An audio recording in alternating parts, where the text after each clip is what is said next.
Hello everyone, कैसे हो आप सभी। Good morning ladies and gentleman, कैसे हैं आप सभी। मैं हूं कुलदीप और स्वागत करता हूं आपका मेरे यूट्यूब चैनल के अंदर। आज इस वीडियो के अंदर मैं बेसिकली आप लोगों से स्ट्रेटेजी डिस्कस करने वाला हूं। ओके, बोथ ग्रुप वाले स्टूडेंट के लिए ये वीडियोज़ आने वाली हैं, तो अगर आपका ग्रुप 1 या ग्रुप 2 है तो थोड़ा वेट करो, मैं अभी इसके बाद में वही रिकॉर्ड कर रहा हूँ तो वो भी आ जाएगी। ओके, बोथ ग्रुप का अगर कोई स्टूडेंट है ओके और उसको मई 22 में बोथ ग्रुप देने हैं और वो अगर आज से भी प्रिपरेशन स्टार्ट करता है ओके, आज से नहीं कल मॉर्निंग से, तो वो कैसे इसको कवर अप कर सकता है। मैंने सारी चीज़ें बहुत इन डेप्थ थिंकिंग करके, मतलब मेरे को ना 4 घंटे लगे हैं सिर्फ ये शेड्यूल बनाने के अंदर, और मैंने इस टॉपिक वाइज भी कवरेज की है। ओके, जैसे एफआर है तो एफआर के अंदर मैंने पूरा डिटेल बनाया है कि कैसे अपन उसको 6 या 7 दिन के अंदर कवर कर सकते हैं, कौन कौन से हर एक चैप्टर में बहुत कंटेंट होता है। इंडिया 16 उठाओगे तो उसमें बहुत कंटेंट है, लेकिन उसमें भी प्राइमा फेसे मेरे को कौन से टॉपिक पे ज़्यादा फोकस करना है ताकि मेरा एग्जाम में अच्छा परफॉर्म हो जाए। ओके, एग्जाम में क्योंकि उसी पे क्वेश्चन आते हैं, तो मैंने ऐसे करके लिस्ट भी बनाई है जो मैं आप लोगों के साथ में अलग अलग हर एक सब्जेक्ट वाइज स्ट्रेटेजी लेके आऊँगा, उसके अंदर डिस्कस करूँगा। यहाँ पे प्राइमा फेसे मैं आपको सिर्फ ये टाइम बता रहा हूँ कि कितने कितने टाइम में क्या क्या टॉपिक आपको कवर करना है, कैसे डे वाइज स्ट्रेटेजी रखनी है। और साथ में मैंने टेस्ट सीरीज भी लॉन्च की है, ठीक है, फ्री है सभी के लिए, कोई भी आओ, कोई दिक्कत नहीं है। ओके, बहुत ग्रुप वालों के लिए वो 1 टेस्ट सीरीज रहने वाली है। ओके, क्योंकि इससे ज़्यादा आप लोगों के पास टाइम नहीं है अभी के लिए। अगर मैं मल्टीपल टेस्ट सीरीज कर दूंगा तो आप दे नहीं पाओगे। ओके, तो डजेंट मैटर कि आप एक टेस्ट सीरीज अच्छे से दे देना, ठीक है। मैं पेपर्स इवेल्युएट करके आपको मैसेज जाएंगे प्रॉपरली कि आपने कितना स्कोर किया उसमें। ओके, अब मैं आता हूँ अपने कंटेंट के ऊपर। As you can see okay, ये मेरा टेस्ट सीरीज का शेड्यूल रहने वाला है। अगर आपने अभी तक नहीं किया है तो नीचे डिस्क्रिप्शन बॉक्स में मैं उसके रजिस्ट्रेशन की लिंक दे देता हूँ, आप उस पर जाकर रजिस्टर कर सकते हो। ओके, जो फर्स्ट टेस्ट रहने वाला है ये बोथ ग्रुप वाला है। ओके, फर्स्ट ऑफ ऑल ये सिर्फ बोथ ग्रुप की बात कर रहा हूँ मैं, ग्रुप 1 ग्रुप 2 की अलग प्लान अलग स्ट्रेटेजी लेके आऊँगा। ओके, तो उनके अकॉर्डिंग शेड्यूल थोड़ा अलग रहेगा। अभी सिर्फ बोथ ग्रुप का माइंड में लेके चलना है आपको, ठीक है। यहाँ पे सबसे पहले मैंने रखा है कि अगर 15 तारीख को भी आप चालू करते हो ओके, तो यहाँ से आपका 20 फरवरी तक यानी कि 6 दिन का 15, 16, 17, 18, 19 और एक 20 यानी कि 6 डेज का आपको टोटल टाइम मिलेगा प्रिपेयर करने के लिए एफआर। और उसके बाद में 21 फरवरी को आपको टेस्ट है, ऐसे 28 को एसएफएम, फिर ऑडिट, फिर लो, फिर कोस्टिंग, फिर डीटी एंड आईडीटी। यहाँ पे इलेक्टिव नहीं कवर किया क्या, इलेक्टिव के लिए मैंने आपको 3 दिन का अलग से टाइम दिया है। ओके, लेकिन मेरे को नहीं लगता कि मैं पेपर्स बना के आपको दे दूंगा, लेकिन आपको खुद को पता है आपको कॉपी पेस्ट करके छापना है। ओके, तो उसको इतना ज़्यादा प्राइमा फेसी नहीं रखिए। अगर आप 3 दिन अच्छे से खुद से भी पढ़ लोगे ना तो उसके टेस्ट की ज़रूरत नहीं है आपको, बिकॉज केस स्टडीज जो आपके पास में डाइजेस्ट है वो आपके साथ में होगी। ज़्यादातर सारे इकोनॉमिक लॉ लेने वाले हैं। ओके, कुछ रिस्क मैनेजमेंट लेंगे और फिर उनमें से भी कुछ एक इंटरनेशनल टैक्सेशन में जा सकते हैं, लेकिन मेनली 6D वाला डाइजेस्ट से आता है, आप इजीली उसको क्रैक कर सकते हो। ओके, अब बात आती है क्योंकि नई केस स्टडी में कुछ बना नहीं सकता उसमें, और ऑलरेडी इंस्टीट्यूट की दूंगा तो वो तो आप कॉपी पेस्ट कर ही दोगे। ओके, तो डजेंट मेरे को लगता नहीं कि उसका कुछ आउटपुट आएगा। तो पहले अपन मेन सब्जेक्ट के ऊपर फोकस करते हैं, उसके लिए 3 दिन मैंने आपको अलग से शेड्यूल में निकाल के दिए हैं। ओके, एंड यहाँ पे मैंने मेंशन भी किया है, सी मेरा भी सेकंड ग्रुप, मेरा फर्स्ट ग्रुप में अभी रिवैल्यूएशन के लिए गया हुआ है लॉ का पेपर, तो अगर हो जाता है तो फाइन, फिर तो कोई दिक्कत नहीं है, आप कभी भी टेस्ट सबमिट करना मैं चेक करके दूंगा। लेकिन बाई चांस नहीं हुआ तो मैं फिर 15 अप्रैल एक डेडलाइन रख रहा हूँ कि 15 अप्रैल के बाद में मैं फिर कोई आपकी कॉपी चेक नहीं कर पाऊंगा, तो उससे पहले पहले आप सारी सबमिट कर देना। यहाँ पे मैंने आपको प्लान में 7 अप्रैल तक का ही दिया है। ओके, मतलब आप 20 के बाद में कभी से भी 15 अप्रैल तक है, वो 1.5-2 महीने का टाइम आपके पास में, सारे टेस्ट अटेंड करके आप दे सकते हो, मैं चेक कर दूंगा। लेकिन 15 अप्रैल के बाद में शायद ही पॉसिबल होगा मेरे लिए। ओके, फिर मैं रिजल्ट के बाद मतलब एग्जाम के बाद में ही चेक कर सकता हूँ, तो वो इररिलेवेंट होगा। हाँ, नवंबर 20 के स्टूडेंट हो आप तो फिर उसमें कोई दिक्कत नहीं है मेरे को। ओके, ये फ्री रहने वाली है भाई, कोई कॉस्ट नहीं है। ओके, अब आता हूँ हमारी स्ट्रेटेजी के ऊपर। ओके, सी यहाँ पे आपको सबसे पहले एक चीज़ दिमाग में मैं पहले क्लियर करना चाहूँगा कि अगर आपने टेस्ट नहीं दिया है ना तो आपका कॉन्फिडेंस हमेशा 20-30% ही रहेगा। ओके, किसी भी सब्जेक्ट के अंदर, और वही टेस्ट देने से ये आपका 60-70% हो जाएगा। ओके, और इतना मोर देन इनफ है। अगर 20-30% कॉन्फिडेंस होता है ना हमारा, तो मतलब हम ऐसे रहते हैं यार क्या होगा क्या नहीं होगा, तो वो चीज़ है, एम्बिग्युइटी रहती है। टेस्ट देने से कुछ नहीं होता, बस हम रिकैप करते हैं ना बैठ के, तो हमारे दिमाग में ऑटोमेटिकली चीज़ें रिकलेक्ट होने लग जाती है। फिर याद आता है हाँ इंडेक्स 115 में वो था, ट्रांसफर प्राइसिंग में ये था, वगैरह वगैरह वगैरह वगैरह। ओके। तो यहाँ पे ये सारी चीज़ें हैं कि आपका इतना गेन होता है सिर्फ टेस्ट सीरीज कंडक्ट करवाने से। अब मेरे पास टाइम कम है तो इसीलिए मैंने बोथ ग्रुप की सिर्फ एक टेस्ट सीरीज रखी है, लेकिन वो क्वालिटी वाली है, अच्छे से पेपर आएंगे और अच्छे मतलब आपको जम के टेस्ट देने हैं। ओके, इतना अगर आपने एक भी कर लिया ना मोर देन इनफ है। उसके बाद में ये नहीं कि मैंने आपको एक रिविजन रखा है, लेकिन वो मोर देन इनफ है। अगर आपने एक टेस्ट कंडक्ट कर लिया ना तो आपको अपनी कमियां पता चल जाएगी। ओके, और सी अपने पास में टोटल ये मैंने 80 डेज़ का टारगेट लेके चला था, लेकिन अभी ये मेरा पूरा एग्जाम डेज़ का ही चला गया है, पूरा 89 डेज़ का ही बन गया। जो मैं बनाने बैठा था तो 80 डेज़ का था, बट तो फिर 89 डेज़ का पूरा ही हो गया। ओके, सी इलेक्टिव के लिए मैंने सिर्फ 3 डेज़ डिवोट किया है, उसके लिए मैं बताऊंगा कि आपको कैसे करना है। और बाकी 7 पेपर के लिए मैंने 77 डेज़ किया है, तो मतलब ऑन एन एवरेज 11 डेज़ है, लेकिन ये इररिलेवेंट है, आगे मैं डिटेल शेड्यूल में जाने वाला हूँ अभी।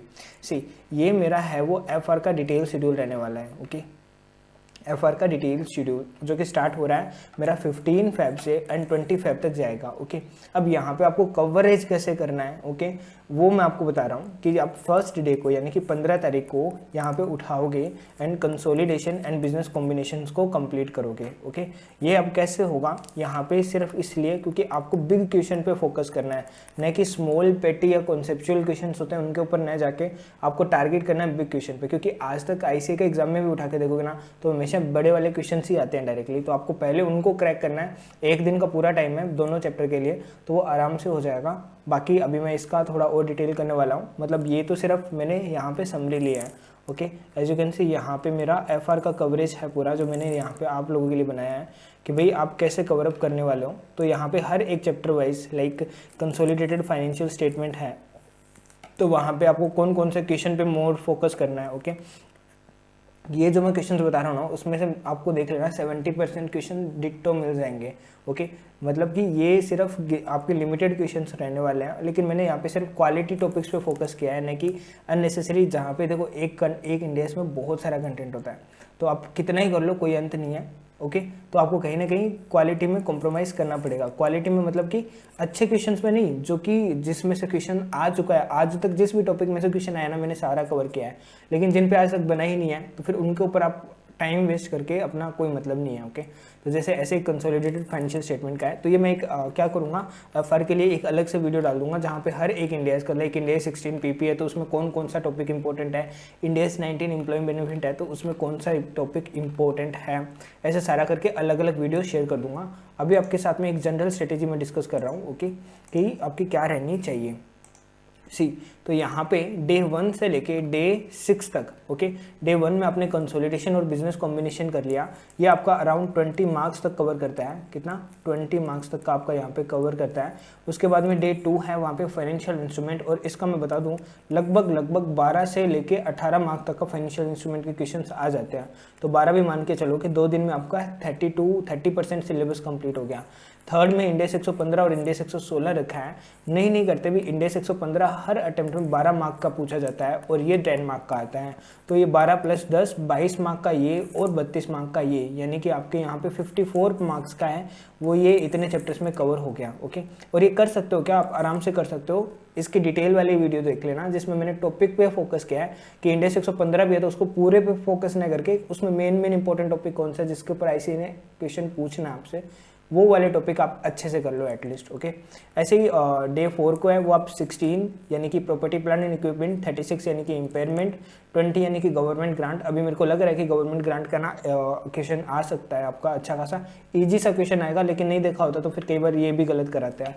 ओके, 41 यानी कि एग्रीकल्चर पे भी 1-2 अटेम्प्ट से क्वेश्चन नहीं आया तो अभी आ सकता है। And India 7 consolidated cash flow के ऊपर है, वो आपका क्वेश्चन बन सकता है। ओके, और मतलब कौन कौन से टॉपिक पे फोकस करना है वो मैं FR में बताऊंगा। अभी सिर्फ ये देख लो कि डे 1 का आपका इतना टारगेट है, डे 2 को आपको इतने करने हैं, डे 3 में इतने करने हैं, डे 4 में आपको ये टॉपिक करने हैं, डे 5 में 102 यानी कि शेयर बेस्ड पेमेंट, CSR छोटे छोटे चैप्टर है, इंटीग्रेटेड रिपोर्टिंग, 34 एकदम ईजी सा है, इंटरिम फाइनेंशियल स्टेटमेंट, 8-10 ये एकदम भी छोटे हैं, एडजस्टिंग नॉन एडजस्टिंग इवेंट और वो एरर वाला है, 113 फेयर वैल्यू और ये इंडिया 108 यानी ऑपरेटिंग सेगमेंट। तो एक दिन में ये सारे टॉपिक आपके आराम से कवर हो सकते हैं। अगर आप पहली बार भी कर रहे हो ना तो भी हो सकता है, इसमें ये नहीं है कि नहीं हो सकते। क्या बस आपको कंसिस्टेंटली 12 से 15 घंटे का आउटपुट देना है, और इतना दे दिया ना, मैं बिलीव में मैं आपको कहता हूँ आपकी कोई भी एग्जामिनेशन भी कोई नहीं रोक पाएगा। ओके, मैंने मेरी गलतियाँ की है, उससे मैंने सीखा है कि हम भी क्या क्या चीज़ें गलत हो सकती है। ओके। और ये टेस्ट देने से आपकी स्पीड भी ऑटोमेटिक बढ़ जाएगी। तो ये ज़रूरी नहीं है कि आपको हर एक क्वेश्चन हाथों से सोल्व करके देखने का, नहीं, मोस्टली क्वेश्चन आप कैलकुलेटर पे करो, जो आपको लगे ना कि हाँ ये मैं एक बार हाथ से सोल्व कर लेना चाहिए क्योंकि मैं भूल सकता हूँ, तो उन क्वेश्चन को हाथ से सोल्व कर लो। ओके, ज़्यादा टाइम अपन को कंज्यूम नहीं करना है बस। हाँ, अब रिटर्न प्रैक्टिस कब होगी? जब आप टेस्ट लिखोगे ना तब ऑटोमेटिकली आपकी रिटर्न प्रैक्टिस हो जाएगी। ओके, वो 3 घंटे भी मोर देन इनफ होते हैं। ओके, तो 33, 19 एंड 12। ओके, और यहाँ पे फिर लास्ट में इंडियस 33 यानी कि ईपीएस वाला, 19 यानी एम्प्लॉय बेनिफिट और 12 यानी इनकम टैक्स। ये 3 इंडियस आपको एक दिन में करने हैं।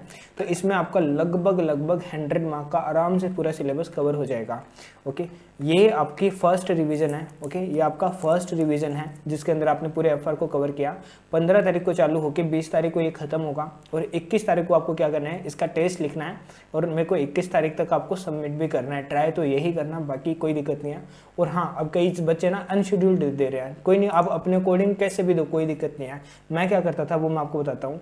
ओके, आप अपने टाइम के अकॉर्डिंग दो, लेकिन जब भी आप करने बैठो ना, जब भी आप करने बैठ रहे हो, ओके, आप यहाँ पे करने बैठे, पेपर लिया आपने ये, ओके, तो यहाँ पे अपनी जो घड़ी है उसके अंदर आप क्या कर लो, एग्जैक्टली यहाँ पे आप क्या कर लो, 1:30 वाला टाइम डाल दो। ओके, 1:30 PM का टाइम डाल दो। जब भी बैठो, रात को 2 बजे बैठो, दिन में बैठो, सुबह बैठो, शाम को बैठो, 5 बजे बैठो, 6 बजे, लेकिन आप अपनी जो हैंड वॉच है उसके अंदर 1:30 का टाइमिंग डाल देना। ओके, जैसे ही 1:45 आए आपको पेपर लेना है अपने पास में। ओके, उसको 15 मिनट्स रीड करना है। ओके, अच्छे से टेबल कुर्सी लेके बैठना, बस और कुछ चेंज नहीं है। 15 मिनट रीड करना, जैसे ही यहाँ पे 2 बज जाए फिर कॉपी लेना एंड उसको आंसर स्टार्ट करना।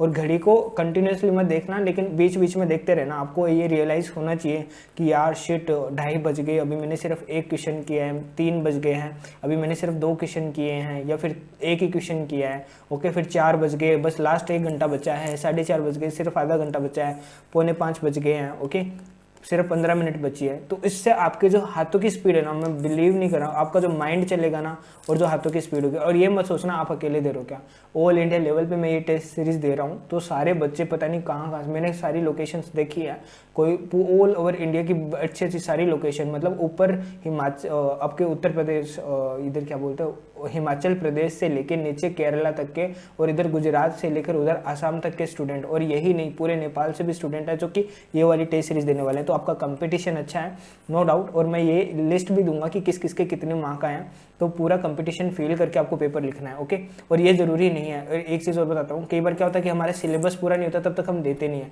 ये मत करना। अगर आपका 70% सिलेबस भी होता है ना तो भी दो। ओके, वो 30% अपने आप रिकॉल हो जाएगा। ये चीज़ एकदम स्ट्रिक्टनेस आप अपने अंदर डाल लोगे ना तो फिर आपको कोई नहीं रोक सकता। बस आपको ये है कि नहीं यार 70% नहीं 40%, अरे 10% भी हुआ है ना सिलेबस, फिर भी टेस्ट देना है।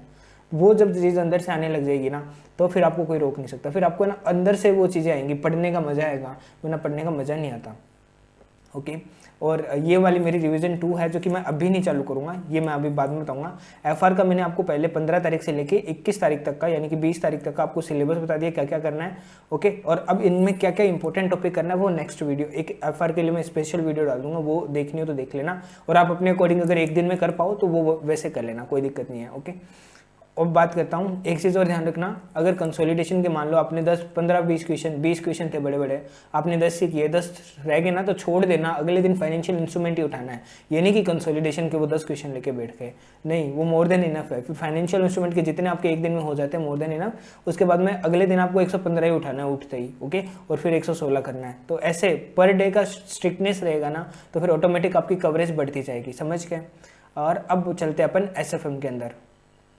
एसएफएम का आपको क्या करना है, डे 1 से लेके डे 6 तक का मैंने शेड्यूल रखा है। सबसे पहले तो आपको बेसिक समझना पड़ेगा कि भाई टाइम वैल्यू ऑफ मनी क्या होती है। Okay, time value of money से आपको वो प्रेजेंट वैल्यू का कॉन्सेप्ट अच्छे से क्लियर हो जाएगा, और प्रेजेंट वैल्यू एसएफएम का बेस है। ओके, उसके बाद में आप डायरेक्टली प्रेजेंट वैल्यू सबसे पहले अप्लाई होते हैं सिक्योरिटी वैल्यूएशन वाले चैप्टर में, क्योंकि यहाँ पे अपन क्या निकालते हैं, फेयर वैल्यू या थ्योरेटिकल वैल्यू निकालते हैं मोस्टली, तो वो इक्विटी की और बॉन्ड की निकालना। तो ये आपका पहले दिन का टारगेट है कि आपको इतना सिलेबस करना है कि आपको इक्विटी के मोस्टली बड़े बड़े क्वेश्चन देख लेना, बड़े तो क्या है मतलब थोड़े कॉम्प्लेक्स क्वेश्चन हैं लेकिन छोटे ही हैं, लगभग 8-8 मार्क के आते हैं। और बॉन्ड के भी ऐसे ही है, कन्वेक्सिटी वगैरह में अगर ज़्यादा दिमाग नहीं लगे तो छोड़ देना, 2 मार्क से ज़्यादा का क्वेश्चन नहीं आता उसमें। ओके हाँ, ड्यूरेशन वाला टॉपिक अच्छे से देख लेना, उसके आने के चांसेस हैं। उसके बाद में मर्जर इसका मैं टॉपिक वाइज अलग से वीडियो डाल दूंगा। ओके फिर अगले दिन यानी कि 23 तारीख को आपको मर्जर कंप्लीट करना है, म्यूचुअल फंड और सिक्योरिटी एनालिसिस, ये थ्योरी चैप्टर है। ओके आपको इकोनॉमिक एंड टेक्निकल एनालिसिस करना होता है, तो सिक्योरिटी एनालिसिस और कुछ थ्योरीज है वो आपको पढ़नी है। साथ साथ में म्यूचुअल फंड है, तो म्यूचुअल फंड के अंदर तो आपको सिर्फ एनएवी के ऊपर मेन फोकस करना है। एनएवी के क्वेश्चन है उसमें 70% हो, बाकी 30% आपसे बस रिवर्स कैलकुलेशंस वगैरह के हैं। और वही मर्जर है, तो यहाँ पे तो आपको बस आपको ही पता है EPS MPS, ठीक है, पी रेशियो, मार्केट वैल्यूएशन क्या रहने वाला है, ये सारे टॉपिक आपको मेनली आते हैं। ओके तो ये सारे टॉपिक बड़े बड़े नहीं है, आराम से एक दिन में होने वाले टॉपिक है। ओके अगर आप एक क्वेश्चन पे 10 मिनट का टाइम भी दोगे ना, तो आप पूरे दिन अगर आप 10 घंटे की स्टडी कर रहे हो तो आपके पास में 600 मिनट होते हैं, और 600 मिनट डिवाइड बाय 10 भी करते हो ना, मतलब कि 10 मिनट भी अगर आप ले रहे हो, 10 मिनट तो मैं ज़्यादा बता रहा हूँ, 5 मिनट का SFM में लेके चलो, क्योंकि आप मोस्टली क्वेश्चन कैलकुलेटर पे करोगे। कैलकुलेटर पे 3 मिनट से भी ज़्यादा नहीं लेते, मैं 5 मिनट फिर भी आपको दे रहा हूँ कि आप रीड कर रहे हो अच्छे से, सब कुछ कर रहे हो, तो भी आपके लगभग 120 क्वेश्चन होते हैं 600 मिनट के अंदर। ओके 120 × 5 तो 120 क्वेश्चन अगर आप करते हो ना, तो यार मर्जर के अंदर गिनती के मिला के 30-40 क्वेश्चन है, म्यूचुअल फंड में 30-40 क्वेश्चन है, सिक्योरिटी एनालिसिस में तो 10-12 क्वेश्चन है टोटली, उसमें भी 8-9 थ्योरी के हैं, 3-4 प्रैक्टिकल है बस। ओके तो हो जाएंगे, अपने ऊपर कॉन्फिडेंस रखो। यार कोई सोचता है यार सिर्फ 6 दिन में मैं कैसे करूँगा, भाई तो स्टार्ट तो कर, तो स्टार्ट करेगा तो ऑटोमेटिक हो जाएगा। ओके पोर्टफोलियो और रिस्क मैनेज, यहाँ पे फिर अगले दिन उठा लेना पोर्टफोलियो में रिटर्न और रिस्क मेन, वो तो स्टैंडर्ड डेविएशन वगैरह कैलकुलेट करना होता है। ओके उसके बाद में आपको यहाँ पे पोर्टफोलियो के अंदर ही arbitraging, pricing theory, Sharpe ratio, वो वाले टॉपिक एक बार देखना है। तो इसके लिए भी आपका एक दिन तो मोर देन यार आप 15 घंटे दे रहे हो, मतलब 10-15 घंटे आपको देने पड़ेंगे अगर आप बहुत ग्रुप हो तो, ठीक है। तो मतलब सुबह से पढ़ाई चालू होकर रात को पढ़ाई पे खत्म होनी चाहिए, फ़ोन पे बातें बिल्कुल मत करना। एंड रिस्क मैनेजमेंट आप कर रहे हो, रिस्क मैनेजमेंट थ्योरी चैप्टर है, 1 घंटे से ज़्यादा आपको इसमें नहीं लगने वाला। ओके 4 टाइप की वो पॉलिटिकल और वो अलग अलग रिस्क होते हैं, उनके इकोनॉमिक फैक्टर होते हैं, उनके रीजंस क्या होते हैं वगैरह वगैरह, वो सारी चीज़ें आपको यहाँ पे देखनी है। और वार की क्वेश्चंस देखनी है। ओके वार का शायद इस बार आया नहीं था, तो इस बार आने की प्रोबेबिलिटी है। अब बात करते हैं डेरिवेटिव के अंदर अगेन फ्यूचर ऑप्शंस 2 हैं।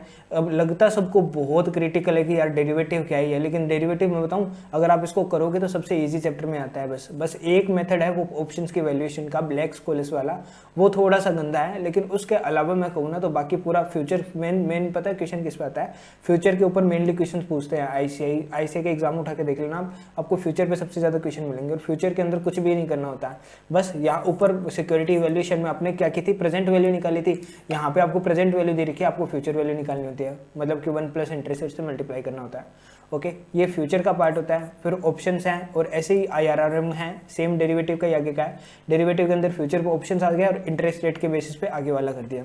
एंड फिर स्टार्टअप का थ्योरी का चैप्टर है, ये आपका आराम से हो जाएगा, मतलब 3 टॉपिक आप आराम से कर सकते हो। ओके फॉरेक्स में कई बच्चे कहते हैं कि यार 2-2 दिन 3-3 दिन लग गए, लेकिन मैं लिटरली बताऊं इसके अंदर टॉपिक ही नहीं है यार कुछ की 2-3 दिन लगे क्या, आप करने बैठोगे आपको क्रॉस रेट पे उठाना है सीधा। ओके पहले तो आप बेसिक पढ़ लो, सारा बेसिक पढ़ने में आपको 1-1.5 घंटा लग गया। ओके उसके बाद में आपको क्रॉस रेट उठाना है, क्रॉस रेट पे आपको कैलकुलेशन नहीं करनी है, क्रॉस रेट के क्वेश्चन सोल्व करना हाथों से, क्योंकि फिर वो गलती हो जाएगी। फॉरेक्स के कई क्वेश्चन है वो हाथों से सोल्व करना, क्रॉस रेट निकालना समझ आ गया। फिर अर्ली कैंसिलेशन वाला, मॉडिफिकेशन वाला, ओके अर्ली कैंसिलेशन करा रहे हो या फिर एट द टाइम करा रहे हो या फिर आफ्टर कैंसिलेशन करा रहे हो, वो वाले क्वेश्चंस देख लेना। उसके लिए शायद अजय अग्रवाल ने ना अपने क्वेश्चन बैंक में एक कंबाइंड क्वेश्चन डाला हुआ है, तो वो वाला क्वेश्चन आप देख सकते हो। उसके अंदर उसने 9 सिनेरियोज बनते हैं, 9 के 9 सिनेरियोज उसने पुट कर दिए वहाँ पे। उसके बाद में फिर नोस्ट्रो अकाउंट, वोस्ट्रो अकाउंट, लोरो अकाउंट वाला, वो नोस्ट्रो अकाउंट वाले क्वेश्चंस होते हैं। ओके कई फिर वो होता है कि आपकी फॉरेन में ब्रांचेज हैं तो उनका बैलेंसेस कैसे मैच करोगे, आपको रिकन्सिलिएशंस बनाना होता है। तो अल्टीमेटली अगर मैं कहूँ फॉरेन के अंदर, और एक फॉरेक्स का मेन अपना है वो आर्बिट्रेज गेन वाला होता है, तो आर्बिट्रेज गेन कैसे कैलकुलेट करना है, तो ये सारे क्वेश्चन अगर आप करने बैठोगे तो भी एक दिन तो बहुत है यार, मोर देन इनफ है अगर आप ढंग से करने बैठते तो। पढ़ो ही नहीं वो बात अलग है, क्योंकि मेरे को भी पता है मैं कितना पढ़ता था, तो वो चीज़ अलग है, लेकिन अगर करने बैठोगे तो हो जाएगा आराम से, अपने ऊपर ट्रस्ट रखो। सिक्योरिटाइजेशन 1.5-2 घंटे और मान लो अच्छे से, PTS PTC सारी सिक्योरिटीज़ को रेट लेना कितनी इशू होती है, तो वो वाला। और SFM में थ्योरी करके जाना है, मतलब पकड़ होनी चाहिए। 20 मार्क पता है मेरे 51 ही आए SFM में, एग्जामिशन आ जाती बट मैं थ्योरी करके ही नहीं गया, बिलीव में मेरे से थ्योरी रटी नहीं जाती, तो कुछ ऐसा ही है मेरे साथ में। तो मैं सिक्योरिटाइजेशन और ये सब छोड़ के गया, और बिलीव में अब है ना, मैंने पढ़ा भी नहीं है अभी तक, तो फिर भी मेरे को सारी चीज़ें याद आ रही है, वेंचर कैपिटल, उसकी फंडिंग, उसकी स्टेजेस, ओके, क्योंकि पढ़ा हुआ था। वो एग्जाम में 3 घंटे में लिखना होता है तब दिमाग में नहीं आती। तो आपको ये चीज़ इंश्योर करनी है कि एग्जाम के 3 घंटे के प्रेशर में आप ये सारी चीज़ें माइंड में होनी चाहिए। उसके बाद में है IFM, इसके 2-3 क्वेश्चन हैं बड़े बड़े, वो वाले अच्छे से देखते हैं। बाकी ये थ्योरी हैं। कॉर्पोरेट वैल्यूएशन, जो सिक्योरिटी आप वैल्यूएशन करोगे आप उसके साथ भी कर सकते हो। आपको यहाँ पे ना, अगर मान लो किसी टॉपिक को आपको बहुत अच्छा आता है तो आप उसमें क्या कर सकते हो, अपने टाइम को ऊपर नीचे कर सकते हो, ओके, उसमें कोई दिक्कत नहीं है। आप अपने अकॉर्डिंग उसको पूरी तरह से कस्टमाइज कर सकते हो। मैं बस आपको एक रोड मैप दे रहा हूँ कि हाँ, इसके अकॉर्डिंग आप करोगे ना तो आपका अच्छे से भी क्वालिटी रिवीजन होगा, ओके, आपका टेस्ट भी हो जाएगा तो आपको पता चल जाएगा आपका रिवीजन कैसा हुआ है। और इसके बाद में भी आपको अगेन लगभग जैसे ये 6 दिन का है ना, तो फिर से मैंने आपको 3 दिन या 4 दिन दिए हैं ताकि आप फिर से रिवाइज कर सको, ओके। और उसकी डेट भी बताइए कि अप्रोक्सीमेट डेट आपको क्या लेके चलनी है। ये मैंने SFM का बता दिया। उसके बाद में आते हैं अपन ऑडिट के अंदर। तो ऑडिट के अंदर अपना क्या है, SFM की डेट क्या थी, 1 तारीख से लेके 22 तारीख से लेके 27 फरवरी तक, ओके। आपका 22, 23, 24, 25, 26, 27 6 दिन आपको SFM के मिल गए हैं, ओके, मोर देन इनफ है। उसके बाद में 28 को इसका टेस्ट देना आराम से। उसके बाद में आता है 29 को आपका चालू होगा ये वाला ऑडिट, ओके। 29 तो होती नहीं, सॉरी, फरवरी में, तो 1 मार्च से चालू होगा। 1 मार्च से लेके और मेरा 8 मार्च, यानी कि पूरे 8 दिन मैंने यहाँ पे दिए हैं, ओके। ऑडिट एक छोटा सा सब्जेक्ट नहीं है, बहुत सारा कंटेंट होता है और याद करना मेन दिक्कत है, तो इसीलिए मैंने लिमिटेड रखा है। पहले दिन आप कंपनी ऑडिट और प्रोफेशनल एथिक्स को करना है सिर्फ, ओके। प्रोफेशनल एथिक्स आप आधे दिन करना, फिर आधे दिन के बाद में कंपनी ऑडिट कर लेना। फिर कारो 22 और audit committee, corporate governance, internal management, operational audit, ये आपको सेकेंड डे करना है। फिर ऐसे उठाने आपको 200 से 450 के पहले दिन, ओके। साथ में फिर ये, क्योंकि ये बहुत बड़ा टॉपिक हो जाएगा, तो फिर कंसोलिडेटेड फाइनेंशियल स्टेटमेंट का जो ऑडिट है वो आपका 1-1.5 घंटे में हो जाएगा और 1-1.5 घंटे में पीयर रिव्यू हो जाएगा। तो ये 2 टॉपिक कर लेना। उसके बाद में 500 से 623, ये भी बड़ा टॉपिक है क्योंकि 500 वाली सीरीज़ में काफ़ी टाइम लग जाता है, तो इसीलिए इसके साथ में सिर्फ क्वालिटी रिव्यू आपको दिया है मैंने, ओके। उसके बाद में इसमें 1.5-2 घंटे जाएंगे, बाकी 8-10 घंटे आपको ये पढ़ना है। उसके बाद में टैक्स ऑडिट या GST ऑडिट आपको करना है, okay. And liability of auditor, तो आधा घंटे का चैप्टर है, मेनली टैक्स ऑडिट और ये करना है, तो इसी के ऊपर आपको टाइम पे फोकस करना है। उसके बाद में फिर टैक्स ऑडिट के अंदर क्योंकि यार MCQ जितने बन रहे हैं ना, मैंने देखा है टैक्स ऑडिट के ऊपर उन्होंने पूरी MCQ बना दी 15 मार्क की, तो फिर वो चीज़ है ना अपन को खलती है कि यार ये क्या हो गया, क्योंकि MCQ अपनी होप होती है और फिर वो यहाँ पे बजा देते हैं, तो वो चीज़ आपको इंश्योर करनी पड़ेगी कि टैक्स ऑडिट आपको अच्छे से है। फिर ऐसे 700 और 720 है, तो 700 और 720 इसके अंदर मान के चलो आपको 3-4 घंटे तो आराम से किस तरह से मॉडिफिकेशन रिपोर्ट इश्यू होती है, उसका लीगल कंटेंट क्या है वो आपको मेमोराइज करना पड़ेगा। इसके साथ में ऑडिट रिपोर्ट वाला चैप्टर है वो भी हो जाएगा क्योंकि उसमें भी यही कंटेंट है सेम, और साथ में आप IFC टेस्टिंग वाली जो गाइडेंस नोट है उसको भी अच्छे से कर लेना, और प्लस यहाँ पे कॉस्ट ऑडिट रिपोर्ट वाला है ना, वो भी गाइडेंस नोट आप कर लेना, ओके। तो वो चीज़ आपका यहाँ पे पक्का हो जाएगा। फिर आप अगले दिन बैंक, NBFC और इंश्योरेंस, इन तीनों को अच्छे से करोगे। एंड देन फिर डे 8 को due diligence, investigation and forensic audit, और एक हमारा PSU का ऑडिट बचा है, वो वाला टॉपिक आपको यहाँ पे कवर करना है, गॉट इट।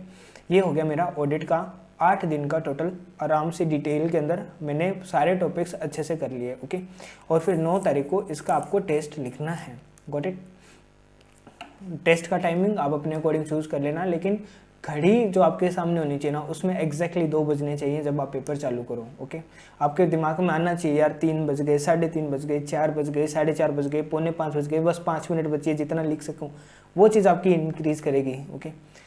अब इसके बाद में ये अगले दिन का शेड्यूल, नेक्स्ट रिवीजन का है, जिसमें मैंने 5 दिन के अंदर ऑडिट को कवर करना बताया, वो मैं अभी वापस से बताऊंगा। फिर आपका आया लो के अंदर आपको सबसे पहले क्या उठाना है, आपको इकोनॉमिक लो को टारगेट रखना है, एक दिन इकोनॉमिक लो, फिर दूसरे दिन कंपनी लो, फिर इकोनॉमिक, फिर कंपनी, तो इससे आपका बर्डन भी नहीं बढ़ेगा। सबसे पहले बड़े बड़े टॉपिक को उठा लो। सबसे पहले फेमा को उठाया, फेमा के अंदर आपने normal current account, capital account transaction किया, फिर ODI की डेफिनेशन देख लो अच्छे से, फिर आपने एक्सपोर्ट्स कर लिया, फिर आपने इम्पोर्ट कर लिया, और उसके लास्ट में आपको ECB उठाना है, ओके, एक्सटर्नल कमर्शियल बोरिंग, तो उसमें फिर आपको दिक्कत नहीं आएगी। और वही मैं IBC की बात करूं तो इंसॉल्वेंसी बैंक्रप्सी कोड के अंदर सबसे पहले तो आपने बेसिक डेफिनेशंस को अच्छे से करना है। IBC के अंदर हमें पता है कि IBC बहुत इंपॉर्टेंट टॉपिक है, मैं नहीं कहते भी मैं बोल सकता हूँ, IBC नहीं करते भी आपको ना 10 मार्क्स तक के लिए भी पूछ सकते हैं एग्जाम के अंदर, तो आपको इसके ऊपर अच्छे से इम्फासिस करना है, ओके। और इसीलिए मैंने इसके ऊपर, वैसे मैंने लो ऑडिट इनके ऊपर भी मैंने लेक्चर चालू कर दिया है, SFM पे मैं 2 दिन बाद में चालू कर दूंगा, ओके, उसका क्वेश्चन बैंक फाइनल हो जाए एक बार। और IBC के ऊपर है, वो डेफिनेशन वाला पार्ट आप एक कर लेना। सेकेंड पार्ट के अंदर आपको CIRP की प्रोसेस करनी है, और थर्ड पार्ट में जो हमारे रेजोल्यूशन प्रोफेशनल होता है उसका पावर, लिक्विडेशन की प्रोसीडिंग्स वगैरह वगैरह, COC का कॉन्स्टिट्यूशन, उसमें अमेंडमेंट, वो वाला सारा पार्ट आपको करना है। ओके, अब मैं बात करता हूँ फिर डे 2 को क्या करना है आपको। डे 2 को आपको डायरेक्टर का चैप्टर नंबर 1, 2 एंड 3 करना है। 1 appointment and qualification of director हो गया, सेकंड रेम्यूनरेशन हो गया, एंड थर्ड मीटिंग वाला चैप्टर हो गया। ओके, अभी इनमें अमेंडमेंट भी है तो वो भी एक बार अच्छे से ध्यान में देख के करना है। आर्बिट्रेशन और PMLA फिर मैंने आपको अगले दिन के दिए हैं। मतलब ये बड़े बड़े टारगेट नहीं है, मतलब आप देखोगे ना तो 4-4, 5-5 घंटे में, जैसे ये चैप्टर है आर्बिट्रेशन आपका 3-3.5 घंटे में हो जाएगा। PMLA आप 5 घंटे भी बैठोगे तो आराम से हो जाएगा। FEMA आपका 5 घंटे में, IBC आपका 5 घंटे में। तो मतलब मैं 10-12 घंटा आपकी मिनिमम मान के चल रहा हूँ, इफेक्टिव स्टडी होनी चाहिए, और उसके लिए आपको 13-14 घंटा तो बैठना पड़ेगा। ओके, अब बात करता हूँ फिर अगले दिन SEBI, LODR and miscellaneous provision आपको करना है। एंड फिर आपको नेक्स्ट डे पे compromise arrangement, amalgamation, prevention of money, sorry ये हो गया ऑपरेशन एंड मिसमैनेजमेंट वाला, एंड ये हो गया आपका इन्वेस्टिगेशन वाला चैप्टर। ओके, सेक्शन 206 से लेके 230 तक आपके यहाँ पे कवर हो जाते हैं। तो ये वाले टॉपिक्स आपको अच्छे से देखने हैं। उसके बाद में आपको नेक्स्ट डे पे ये नहीं है कि वाइंडिंग अप छोड़ना है क्या, तो वाइंडिंग अप भी करना है। ओके, NCLT वाला स्पेशल कोड फॉरेन कंपनी, ये एकदम छोटे छोटे टॉपिक बचे हैं। फिर FCRA इनमें सबसे बड़ा है, बाकी सारे छोटे हैं। वाइंडिंग अप में सिर्फ इंपॉर्टेंट सेक्शन पे ध्यान देना है, सभी सेक्शन पे ध्यान नहीं देना है। ओके, और हो सके तो डायरेक्टर वाले के चैप्टर के इसके सेक्शन रट लेना अच्छे से। ओके, इसके अंदर करंट अकाउंट ट्रांजैक्शन और कैपिटल अकाउंट ट्रांजैक्शन को अच्छे से इनके सेक्शन दिमाग में रख लेना, और साथ में इसमें शेड्यूल्स है वो भी दिमाग में रख लेना। IBC के अंदर सेक्शन 7, 9, 10 और एक 14 मोरेटोरियम वाला, ये वाला टॉपिक दिमाग में रख लेना। इनके ऊपर क्वेश्चन जनरली बन जाता है। ओके, तो ये दिमाग में रहेंगे, तो और किसी में चाहिए याद मत रहो, कोई दिक्कत नहीं है। ओके, SEBI में अगर LODR की रेगुलेशन दिमाग में रह जाए तो बढ़िया ही है, बाकी कोई दिक्कत नहीं है। बाकी आप जैसे जैसे पढ़ोगे ना तो दिमाग के आगे बस एक बार देख लेना, फिर वो अपने आप रिकॉल हो जाएगा। उसके बाद में यहाँ पे अपना लॉ कंप्लीट हुआ। उसके बाद में आपको लॉ का टेस्ट देना है, यानी कि लगभग आपके यहाँ पे 6 दिन हो गए लॉ के, और फिर आपको लेकिन छठे दिन ही आपको क्या करना है, यहाँ पे 15 तारीख को ही आपको टेस्ट देना है, क्योंकि मेरे पास फिर आगे टाइम कम बच रहा है। ओके, तो उस दिन रात को बैठ के दे लेना ये। उसके बाद में बचता है हमारा नेक्स्ट, जो कि हमारा कोस्टिंग है, यानी कि SCMP। तो SCMP में भी अपन को मेन पता है, अपन सबसे पहले दुश्मन की कमजोर नस के ऊपर वार करेंगे, जो कि ये बड़े वाले चैप्टर्स हैं। तो जो कर देंगे ना तो अगला वैसे ही कमज़ोर हो जाएगा। तो जैसे डिसीजन मेकिंग है, सबसे पहले उठा लो और कोई नहीं, जब तक कंप्लीट नहीं हो खड़े मत हो। ओके, प्राइसिंग है वो एकदम ये इजी चैप्टर है। डिसीजन मेकिंग में थोड़ा दिमाग घूमेगा, लेकिन प्राइसिंग फिर इजी टॉपिक आ जाता है। कोई डाउट है आपको, मैंने बोल रखा है, आप मेरे को मैसेज कर सकते हो, कोई दिक्कत नहीं है। फिर strategic analysis of operating income and cost management technique, क्योंकि इसके अंदर ABC कॉस्टिंग वाला टॉपिक दोनों में सेम है, तो इसीलिए इन दोनों चैप्टर को, यानी चैप्टर नंबर 10 हो गया ये, और ये चैप्टर नंबर 4 हो गया। पहले 10 था, अब ये 9 हो गया होगा। ओके, तो 9 एंड 4 को दोनों को साथ में करना है। फिर परफॉर्मेंस इवेल्युएशन बड़ा टॉपिक आता है, थोड़ा केस स्टडी ज़्यादा है, लेकिन वही फिर अगर आप बजटरी कंट्रोल करते हो तो वो एकदम छोटा सा है, आपको बियॉन्ड बजटिंग वगैरह बस उसकी डेफिनेशन देखनी है, तो दोनों साथ साथ हो जाएंगे।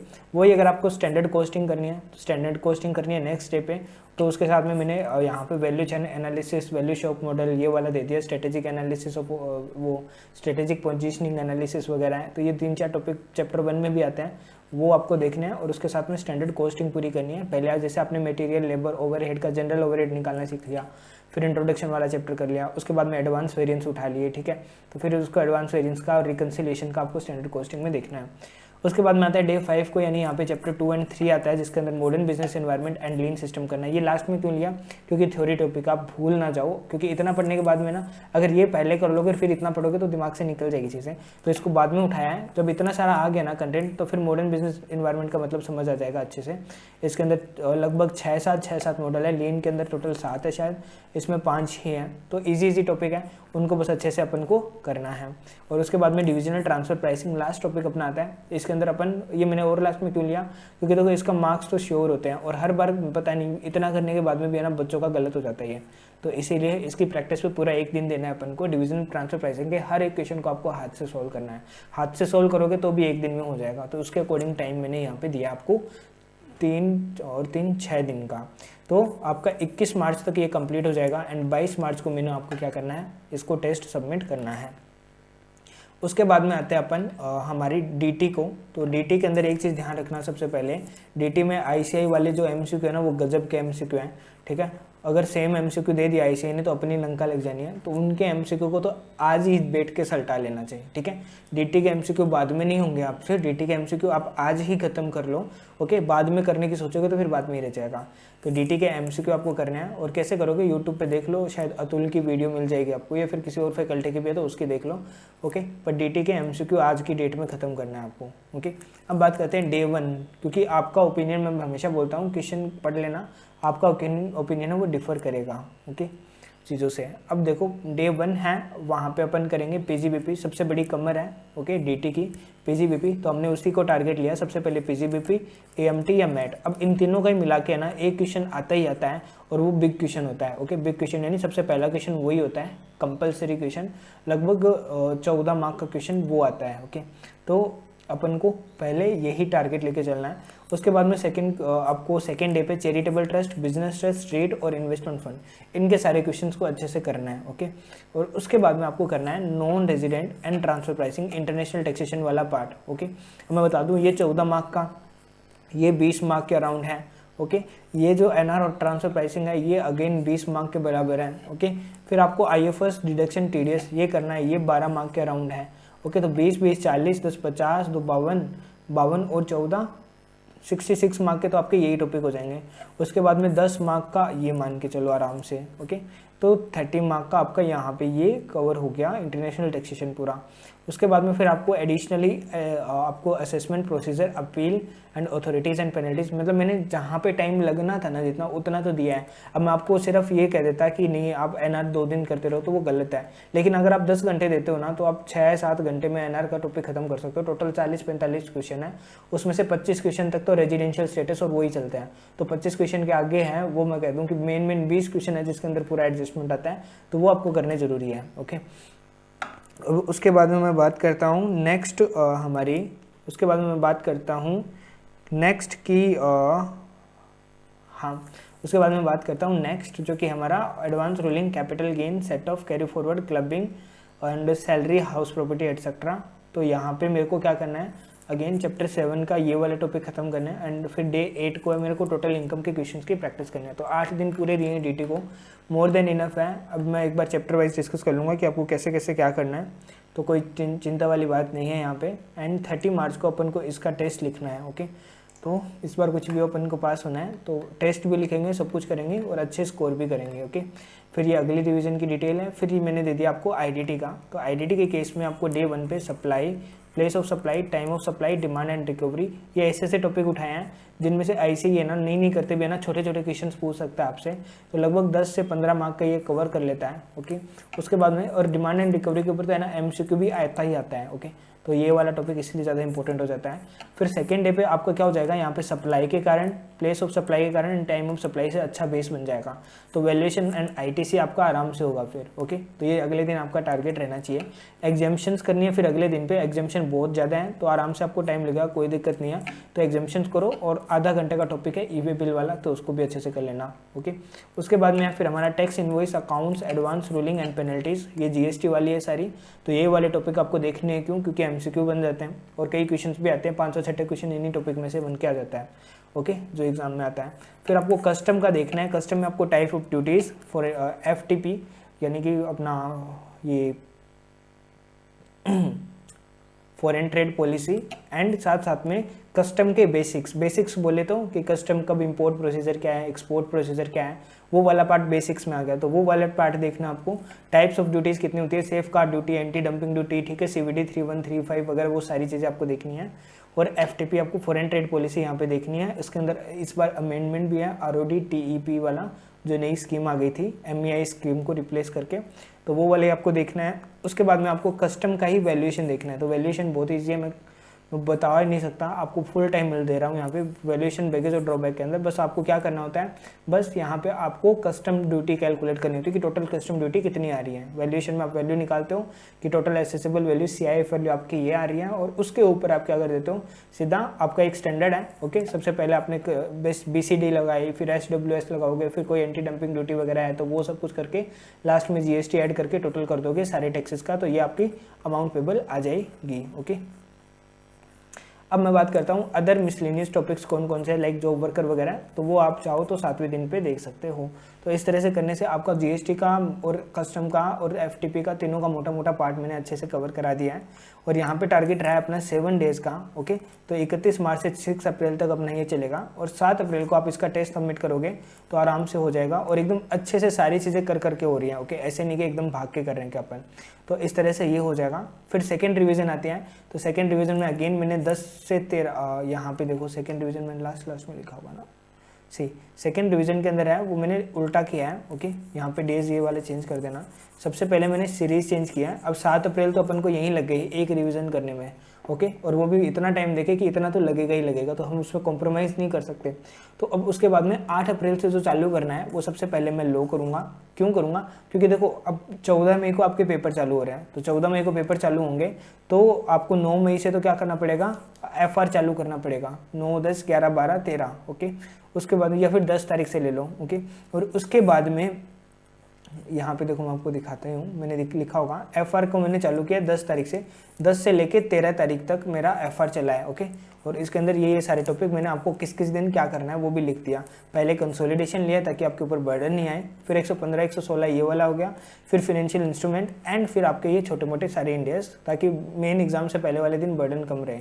ओके, तो ये आपका 10 से 13 मई है। उसके बाद में फिर मैं कहूँ कि फिर उसके बाद में मेरे को कौन सा टॉपिक उठाना है, तो दैट इज़ कि अब देखो FR का पेपर अगर आपको 9 तारीख को खत्म हो रहा है तो उससे जस्ट पहले आपको क्या की हुई होनी चाहिए, SFM की होनी चाहिए, क्योंकि वो आपका पेपर 2 रहने वाला है। फिर उससे पहले आपको क्या करी हुई होनी चाहिए, ऑडिट की हुई होनी चाहिए, फिर उससे पहले लो। तो इस तरह से पूरा शेड्यूल रखा है, लेकिन लो को पहले ही कवर कर लिया है। पहले लो कराऊंगा, फिर DT, फिर IDT, फिर कॉस्टिंग, फिर ऑडिट और फिर SFM, ताकि एग्जाम से पहले आप यहाँ पे FR करोगे, फिर आपका SFM ताज़ा होगा, ऑडिट बस उससे जस्ट पहले, कॉस्टिंग थ्योरी सब्जेक्ट है तो इसीलिए एक बार पहले ले लिया ताकि 5वें पेपर तक जाते जाते भूल ना जाओ आप। ओके, और उससे पहले IDT, फिर DT, और फिर अभी करंट में क्योंकि IDT तो मुक्ति मिली है, फिर वापस DT में घुस नहीं सकते उल्टा चालू करके, तो पहले लो उठा लिया। लो को अच्छे से करना है, इस बार पेपर भी लो का थोड़ा खतरनाक है, तो लो को आराम से करके फिर DT में जाएंगे वापस से, फिर IDT 4 दिन में रिवाइज करके, फिर कॉस्टिंग, ऑडिट एंड SFM ऐसे करेंगे। तो अब ये करने के बाद में भी एक बार देखो यहाँ पे मेरा कब खत्म हुआ, 27 अप्रैल को सारा खत्म हुआ ना। उसके बाद में मैंने 3 दिन यहाँ पे 9 अप्रैल से लेके 12 अप्रैल तक बीच में पहले ही 7 अप्रैल को खत्म हुआ था, 8 अप्रैल को आपका टेस्ट है, और उसके बाद में आपको दे दिया 9 अप्रैल से 12 अप्रैल 3 दिन का टाइम, जो कि आप इलेक्टिव को दे सकते हो अपने सब्जेक्ट को, जो कि इंटरनेशनल टैक्सेशन और इकोनॉमिक लॉ है, तो आपका आधा कंप्लीट हो रखा होगा DT और लॉ के अंदर। तो फिर आप 2 दिन एक्स्ट्रा दो और सारी केस स्टडीज़ को सॉल्व करो बैठ के। और अगर आप रिस्क मैनेजमेंट या अदर लेते हो तो आपको 3 दिन का है, 1 दिन पहले पूरे उसके कॉन्सेप्ट पढ़ो और देन फिर उसके केस स्टडी करो 2 दिन बैठ के। ओके, तो मेन जितना क्वेश्चन को आप टारगेट करोगे उतना बेनिफिट में रहोगे। अब देखो IDT का मैंने कब से रखा है, 24 अप्रैल से 27 अप्रैल तक, डे 1, डे 2, 3, 4 का पूरा टाइमिंग ये रहने वाला है। मतलब बहुत मेहनत, मेरे को 4 घंटे लगे थे ये सारी चीज़ें बनाने के ऊपर। तो ये वाला PDF मैं शेयर कर दूंगा आप लोगों के साथ में। ये था हमारा बोथ ग्रुप का डिस्कशन। एंड अब रही बात first group and second group का, तो मैं आपसे अलग अलग डिस्कशन करूँगा, वो मैं आपको बता दूंगा। ओके, वो मैं अभी शेयर कर दूंगा इसके कंप्लीट होने के बाद में। तो मिलते रहना दोस्तों, कोई भी डाउट हो आप मेरे को मैसेज कर सकते हो। ऑलरेडी 100 से ज़्यादा स्टूडेंट्स ने वो मैसेज किया है मेरे को, and I really feel privilege for this, and मैं बहुत बहुत थैंक्स करता हूँ उन सभी को। एंड कोई भी डाउट हो कोई दिक्कत नहीं है भाई, अपन करेंगे क्लियर। ओके, बहुत सारों को डाउट है, कईयों के एग्जाम्शंस भी हैं, तो भाई एग्जाम्शंस है ना, तो फिर उतना टाइम आप ऑलरेडी ये मान लेना वो उतना टाइम आपके पास बोनस टाइम है, तो फिर उसमें जो वीक चीज़ें हैं ना आपकी, उनके ऊपर अच्छे से हमला करना है। ओके, अगर आपके बहुत ग्रुप है और मान लो इकोनॉमिक लॉ में लगभग सबके एग्जाम्शंस हैं, तो एक काम करना, इकोनॉमिक लॉ वाले 3 दिन है, तो 3 दिन में वो टॉपिक उठा लेना। जैसे कंसोलिडेशन आपको कम आता है, चलो एक बार फिर से प्रैक्टिस कर डाली। ओके, या फिर डेरिवेटिव नहीं आता, या फिर ऑडिट के अंदर स्टैंडर्ड्स नहीं आते हैं, ठीक है, या फिर लॉ के अंदर डायरेक्टर मॉड्यूल थोड़ा कच्चा है और पक्का कर लेते हैं, तो वो उठा के उसके ऊपर लग जाना। ओके, अब बात करता हूँ मैं कि एग्जाम्शंस वाला मैंने टॉपिक बोल दिया, उसके अलावा अगर आप ग्रुप 2 पहले करना चाहते हो तो फिर आप वैसे अपने अकॉर्डिंग डेट्स को चेंज कर लो, बस टॉपिक की सीक्वेंस से रख लेना अगर चाहो तो, वरना कोई दिक्कत नहीं है। लेकिन ऐसे करना कि आपकी एटलीस्ट 2 रिवीजन हो जाए। यहाँ पे मैंने बस मैं बताऊँ मिनिमम टाइम जितना, देखो रियलिस्टिक हमको रहना पड़ेगा, ऐसे नहीं कि हवा में बना दे कि भाई ठीक है 3 रिवीजन हो जाएंगी, 4 नहीं हो सकती। अब 90 दिन हैं तो 50 दिन तो मान के चलो, 50-55 दिन तो पहली रिवीजन के अंदर ही चले जाएंगे अगर अच्छे क्वालिटी से करना है।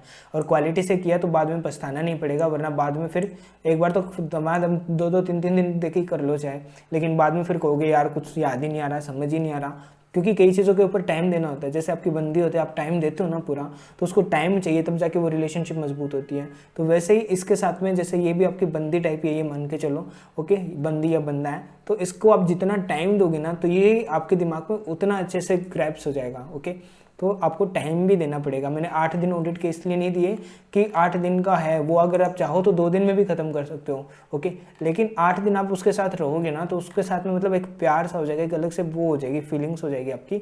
आप अच्छे से फिर रिमेमोराइज कर पाओगे चीज़ों को, आपके ऊपर हड़बड़ी नहीं रहेगी। हड़बड़ी तो वैसे रहेगी, सारे टॉपिक करने हैं, लेकिन फिर भी एक लेवल पहुँच जाएगा। ओके, समझ रहे हो। एंड यही कहते हैं ना कि रिलेशनशिप को कितने साल हो गए, तो कहते हैं, कई कहता है 1 साल हो गया, कोई कहता है 5 साल। तो जितना टाइम आप देते हो ना तो उसके साथ आपकी बॉन्डिंग उतनी ज़्यादा मजबूत होती जाती है। ओके, फिर वो जल्दी से टूटती नहीं है। तो आपको इनको भी पूरा टाइम देना पड़ेगा, ना कि फ़ोन पे लग के आप तीसरों को टाइम दे रहे हो, तो फिर ये वाली नाराज़ हो जाएगी चीज़ें। ठीक है, अब बात करते हैं टेस्ट। हाँ, टेस्ट को लेकर कईयों का डाउट आया था, तो भाई टेस्ट क्या है, ये अपना शेड्यूल रहने वाला है। ओके, शेड्यूल देख लो एक बार फिर से। ओके, यहाँ पे ये कंप्लीट होगा। ये वाली डेट्स मैंने आपको टारगेट डेट दी है, ट्राई करना कि इस डेट तक आप रेस्पेक्टिव पेपर दे दो। नहीं भी दे पाए तो 15 अप्रैल तक आप सबमिट कर देना चाहें, कोई दिक्कत नहीं है। ओके, 15 अप्रैल तक मैं इवेल्यूएट कर दूंगा, लेकिन उसके बाद में फिर मेरे को भी प्रिपरेशन में लगना पड़ेगा अगर मेरा रिजल्ट रिवेल्यूशन में सही नहीं रहा तो ओके, ये वाली फाइल मैं आपके साथ शेयर कर दूँगा, और कुछ आपसे बात करनी होगी तो मैं आपको बता दूंगा। ओके, इस बहुत ग्रुप वालों के लिए यही है, बस अब कल से पढ़ाई पे लग जाना मस्त। ओके, और खींच के करना, और ज़्यादा जगह मुंह मत मारना, जितना मुंह मारोगे ना फिर कुछ नहीं मिलेगा हाथ में। तो okay, sorry for the language. So अभी के लिए bye bye. Like share subscribe comment कर देना यार अगर अच्छा लगा हो तो। Okay, thank you so much.